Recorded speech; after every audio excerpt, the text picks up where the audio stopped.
एखादा किती जरी गरीब असला, नवे नवे रस्त्यावरचा भिकारी असला, रस्त्यावर बसून त्याने भीक मागू द्या, आणि एखादा श्रीमंत, गडगंज श्रीमंत, त्याची 4-5 मजली इमारत असू द्या, काय असू द्या, लई भरभराटी असू द्या, काय बी असू द्या, तर शेवटी जागा दोघांना बी कुठं आहे?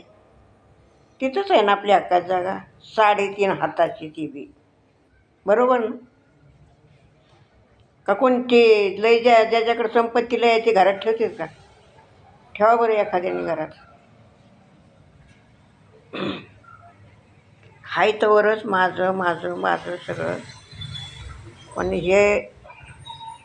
हिचं आहे तोपर्यंत. एकदा हे जग सोडलं की झालं सगळं.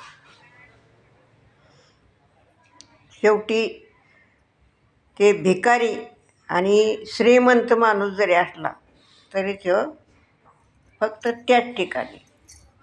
दोघांना की जागा, दोघांना पण जागा एकाच ठिकाणी, बदलून बदलून पण नाही.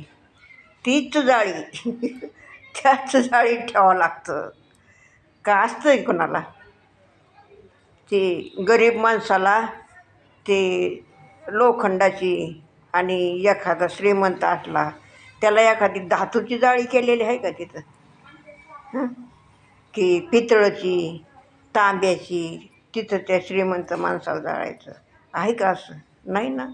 हां, म्हणूनच म्हणायचं काय की शेवटी जागा दोघांना बी तिथंच, आणि तीच आणि एकच जाळी.